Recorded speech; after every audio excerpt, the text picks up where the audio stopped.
అందరికీ నమస్కారము। ఈ వీడియోలో నేను నాగుల చవితి విశిష్టత మరియు దీర్ఘకాలం సంతానం లేని వాళ్ళు ఏ పరిహారాలను పాటించాలి, అలాగే వంశాభివృద్ధి కోసం, శీఘ్ర వివాహం కోసం, సర్వ రోగ నివారణం కోసం ఈ నాగుల చవితి రోజున ఏ విధి విధానాలను పాటించాలి అన్న పూర్తి వివరాలను మీకు ఈ వీడియో ద్వారా తెలుపుతానండి। మొదటిసారి ఛానల్ని చూసేవాళ్ళు మా ఛానల్ని సబ్స్క్రైబ్ చేసి పక్కనే ఉన్న బెల్ ఐకాన్ని ప్రెస్ చేయండి। దీనివల్ల మీకు రానున్న ఆధ్యాత్మిక వీడియోస్ అన్నీ కూడా నోటిఫికేషన్ ద్వారా మీకు అందుతాయి। అలాగే మీరు ఎటువంటి వీడియోని మిస్ కాకుండా చూడగలరు। మా వీడియోస్ మీకు నచ్చినట్లయితే లైక్ చేయండి, షేర్ చేయండి।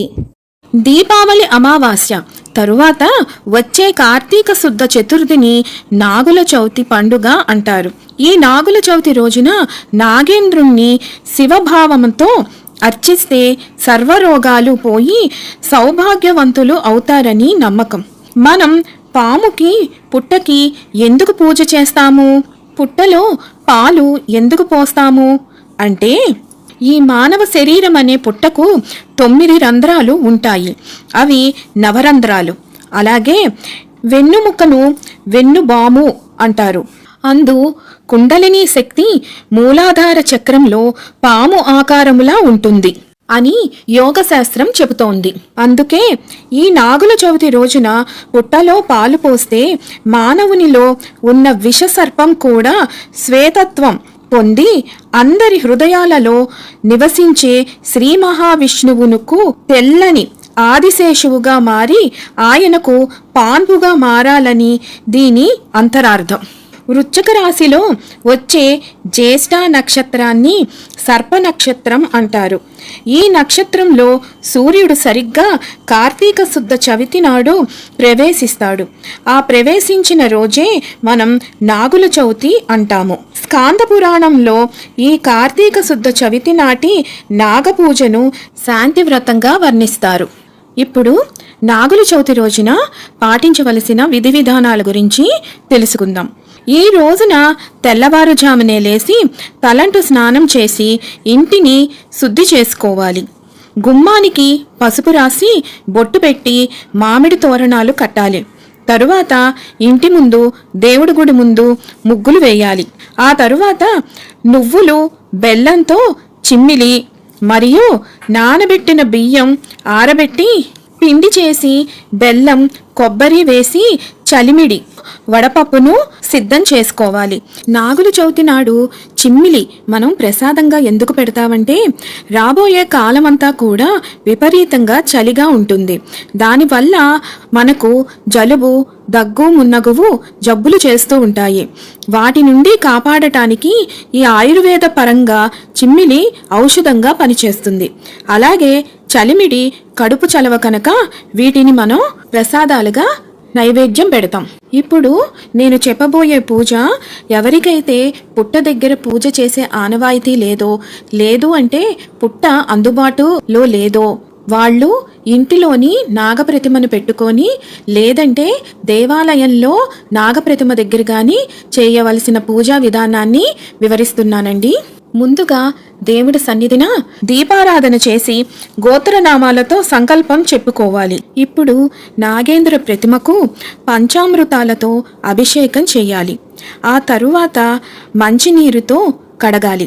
ఇప్పుడు పొడి బట్టను తీసుకొని మొత్తం ప్రతిమను శుభ్రంగా చక్కగా తొడవాలి। తరువాత స్వామివారికి మంచి గంధాన్ని తీసి విగ్రహం మొత్తం అలమాలి। ఆ తరువాత పసుపు కుంకాలతో బొట్లు పెట్టాలి। ఇప్పుడు స్వామివారిని నేను చెప్పబోయే ఈ పూలతోనూ పత్రితోనూ పూజించాలి। దాని ఫలితాలేంటో ఇప్పుడు చెప్తాను। మల్లెపూలతో పూజిస్తే భార్యాభర్తలు అన్యోన్యంగా అనురాగంతో ఉంటారు। నాగేంద్ర స్వామిని సన్నజాజి పూలతో గాని, తెల్లని కలువ పూలతో గాని పూజిస్తే గృహయోగం కలుగుతుంది। అలాగే బిల్వపత్రాలతో అర్చిస్తే సిరి సంపదలు కలుగుతాయి। పసుపు రంగు పూలతో పూజిస్తే ఆరోగ్యం సిద్ధిస్తుంది। అంతేకాకుండా దీర్ఘకాలంగా బాధపడుతున్న రోగాల నుంచి నివారణ జరుగుతుంది। ఇలా ఈ పూలతో పూజ చేస్తూ నాగేంద్ర అష్టోత్రం, నాగేంద్ర స్తోత్రం, నాగస్తుతి మొదలైనవి పఠించి పూజ చెయ్యండి. ఇన్ని స్తోత్రాలు పఠించలేని వాళ్ళు ఈ ఒక్క నామాన్ని 108 సార్లు పఠించాలి. అది ఓం నాగేంద్ర స్వామినే నమః. తరువాత స్వామివారికి ధూప దీప నైవేద్యాలను సమర్పించి హారతినిచ్చి పూజని ముగించాలి. ఇప్పుడు పుట్ట దగ్గర పూజ చేసుకోవాల్సిన వాళ్ళు సిద్ధం చేసుకోవాల్సిన పూజా సామాగ్రిని చూద్దాం. పసుపు, కుంకుమ, అక్షింతలు, కర్పూరం, గంట, హారతి పళ్ళం, అగరబత్తి, అగ్గిపెట్టి, ప్రమిదలు, ఆవు నెయ్యి, ఒత్తులు, బియ్యం పిండి, నీళ్లు, తమలపాకులు, పువ్వులు. వీటితో పాటు ముఖ్యంగా తీసుకువెళ్ళవలసినవి చిమ్మిలి, చలిమిడి, వడపప్పు, అరటిపళ్ళు, ఆవు పాలు, బియ్యం నూక సిద్ధం చేసుకొని పుట్ట దగ్గరకి వెళ్ళాలి. ఇప్పుడు పుట్ట దగ్గర చేసుకునే పూజా విధానం గురించి తెలుసుకుందాం. పుట్ట దగ్గర కొంచెం నీళ్లు చిలకరించి బియ్యపిండితో ముగ్గు వేయాలి. దాని మీద పసుపు కుంకుమలు వేసి ఒక తమలపాకు పెట్టి దాని మీద 2 మట్టి ప్రమిదలు ఒకదాని మీద ఒకటి పెట్టాలి. ప్రమిదలలో నువ్వుల నూనె లేక ఆవు నెయ్యి పోసి 2 ఒత్తులు వేసి దీపారాజన చేయాలి. అందరూ ముఖ్యంగా గుర్తుంచుకోవలసినది, ఎప్పుడూ పుట్ట మీద చెయ్యకండి, పుట్టకు దగ్గరలో చెయ్యండి. ఆ తరువాత ఓం నాగేంద్ర స్వామినే నమః అంటూ చేతిలోకి కొంచెం చిమ్మిలి, చలిమిడి, వడపప్పు, అరటిపండు ముక్క, ఆవు పాలతో కలిపి పుట్ట కన్నుల్లో 3 సార్లు పోయాలి. ఇక్కడ కూడా గుర్తుపెట్టుకోండి, కొంచెం శాస్త్రానికి పోయండి, లేదంటే అది పుట్టలో ఉండే పాములకు హాని కలిగిస్తుంది. ఆ తరువాత నేను చెబుతున్న ఈ శ్లోకాన్ని చదవండి. పాహి పాహి సర్పరూప నాగదేవ దయామయ సత్సంతాన సంపత్తిం దేహిమే శంకర ప్రియ అనంతాది మహా నాగరూపాయ వరదాయ చ తుభ్యం నమామి భుజగేంద్ర సౌభాగ్యం దేహిమే సదా.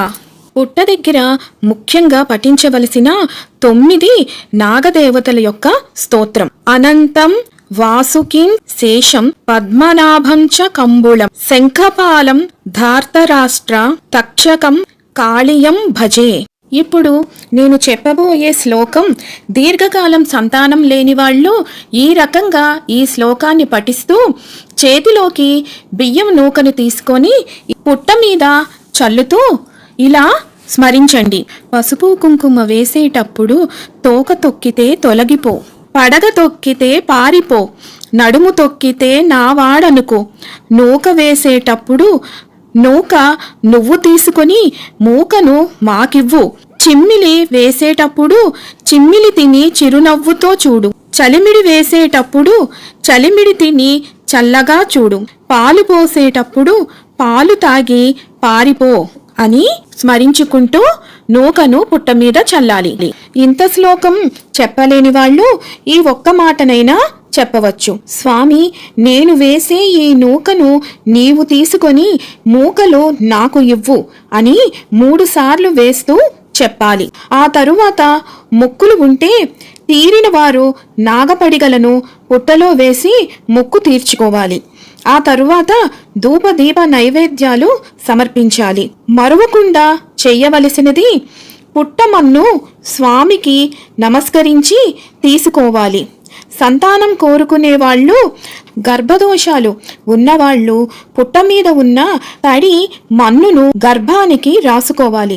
ఇలా చేస్తే గర్భదోషాలు పోయి శీఘ్ర సంతానం కలుగుతుంది అని శాస్త్రవచనం. పుట్టలో పాలు పోస్తే సంతానం కలుగుతుంది అన్నది ఎలా అని శాస్త్రీయ కోణంలో చూద్దాం. పాములు పుట్ట బయటికి వచ్చి పుట్ట మీద సంచరించే తరుణాన వాటి యొక్క రజస్సు తేజస్సు ఆ పుట్ట మీద విడిచి పెడతాయి. ఎప్పుడైతే మనం ఆవు పాలు పోస్తామో అప్పుడు ఆ పాలు పుట్ట మీద ఉన్న రజస్సు తేజస్సుతో సంయోగం చెంది ఒక రకమైన వాయువును విడుదల చేస్తాయి. ఈ వాయువులు మనలో ఉన్న లైంగికపరమైన దోషాలను తొలగింపజేయటానికి ఉపయోగపడుతుంది. అందుకే స్త్రీలు పుట్టమన్నును గర్భానికి రాసుకుంటే గర్భదోషాలు తొలగిపోయి సంతానం కలుగుతుంది. పిల్లలు పెద్దలు చెవులకు ఈ మన్నును రాసుకోవాలి. ఇలా చేస్తే చెవు సంబంధమైన బాధలు తొలగిపోతాయి.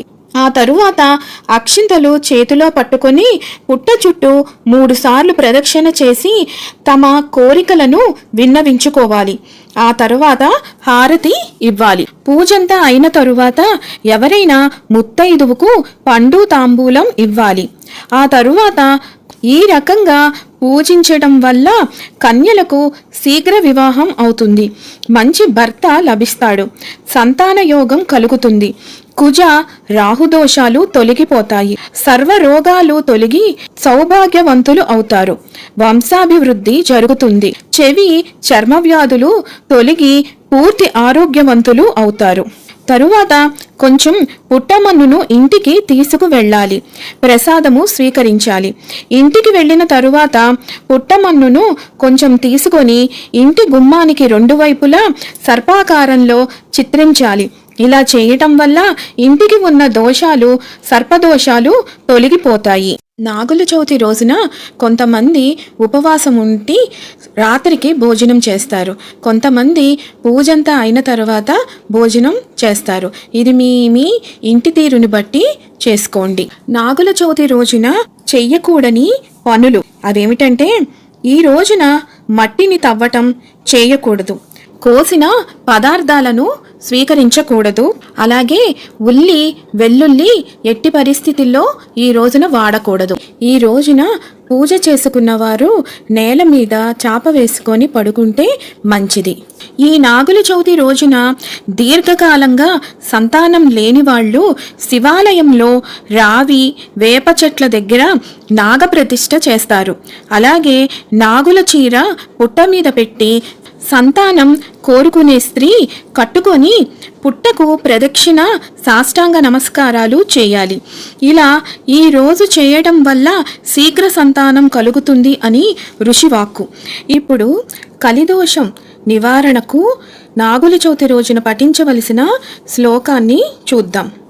కర్కోటకస్య నాగస్య దమయంత్యా నలస్య చ ఋతుపర్జస్య రాజర్షేహ కీర్తనం కలినాశనం అని ఈ శ్లోకాన్ని పఠించాలి. విన్నారు కదండి, నాగుల చవితి రోజున చేయవలసిన పూజా విధానం, విధి విధానాలు. మరొక వీడియోతో మళ్ళీ మిమ్మల్ని అందరినీ కలుసుకుంటాను. సెలవు మరి. సర్వం ఈశ్వరార్పణమస్తు. స్వస్తి.